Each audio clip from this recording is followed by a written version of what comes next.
Lo sapevate che Felice Gimondi vinse il Tour de France nel 1965, ma fino a pochi giorni prima non pensava nemmeno di doverlo correre? Ciao, sono Paolo Marabini, giornalista della Gazzetta dello Sport e responsabile della Biblioteca dello Sport Nerio Marabini. Questa è una nuova puntata di Pagine di Sport.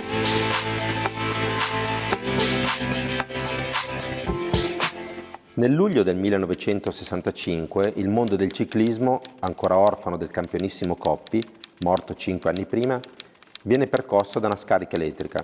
Sulle strade del Tour sboccia un giovane campione che fa immediatamente breccia nel cuore della gente. Si chiama Felice Gimondi, non ha ancora 23 anni, viene da una famiglia di onesti lavoratori della provincia di Bergamo. Il padre ha un'impresa familiare di trasporti, carica e scarica ghiaia. La madre fa la postina a Sedrina, un piccolo paese della Valle Brembana. Gimondi stravince il Tour attaccando dal primo all'ultimo giorno, generoso, sorridente, sicuro di sé, è l'uomo che si attendeva da tempo. Felice Gimondi, storia di un uomo che ha saputo essere campione anche nella vita, è il miglior libro prodotto da Ildo Serantoni, decano dei giornalisti sportivi bergamaschi, che ha dedicato tempo e passione soprattutto al campione da lui più amato dopo Fausto Coppi, che è colui che lo ha, come dire, fatto innamorare del ciclismo.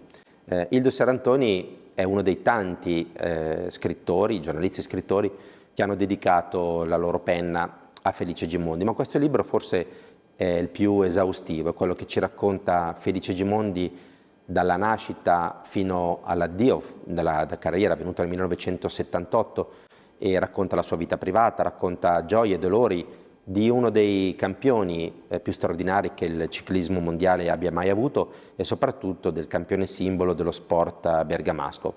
Ci racconta Ildo Serantoni, per esempio, della prima volta in cui Felice Gimondi alzò le braccia al cielo, era il 1960, questo ragazzino con la maglia dell'US Sedrinese vinse la Bergamo Celana, una corsa per allievi, e si rivelò già allora all'attenzione di molti, ma la strada da fare era ancora molto lunga, nessuno si immaginava che potesse arrivare dove poi Felice è effettivamente arrivato, cioè a vincere un Tour de France, 3 volte il Giro d'Italia, una Vuelta di Spagna, un campionato del mondo, il Giro di Lombardia, la Milano-Sanremo, soprattutto una Parigi-Roubaix a soli 24 anni.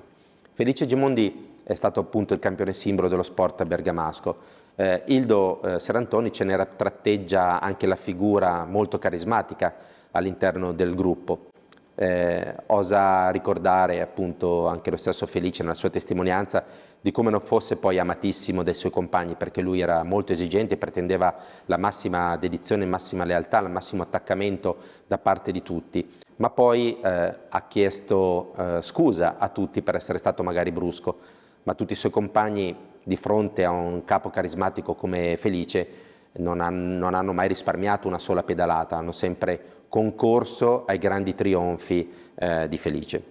Ovviamente nel libro non si può omettere la grande rivalità, forse la più grande rivalità nella storia del ciclismo dopo quella tra Fausto Coppi e Gino Bartali, ovvero la rivalità tra Felice Gimondi ed Eddy Merckx, due avversari strenui, leali, il cannibale, vincitore praticamente di quasi tutto, e Felice Gimondi che con grande accanimento, con grande impegno non si è mai rassegnato all'idea di essere secondo, nemmeno al cannibale, il più vincente corridore della storia. Emblematica la vittoria di Felice al Mondiale di Barcellona del 1973, in una volata a 4 con Eddy Merckx, Freddy Maertens e Luis Ocaña. Gimondi con un colpo d'astuzia riuscì a mettere in difficoltà proprio nella volata finale tutti i pretendenti alla vittoria e soprattutto battere il grande rivale. Un grande rivale che con le sue vittorie ha reso anche immensa la figura dello stesso Gimondi. Davide contro Golia si diceva spesso dei due contendenti. Felice Gimondi ha smesso poi nel 1978 al Giro dell'Emilia dopo una carriera che lo ha sicuramente consacrato come uno dei più grandi corridori della storia e da allora non è ancora nato un corridore come lui capace di vincere soprattutto con un avversario come Eddy Merckx.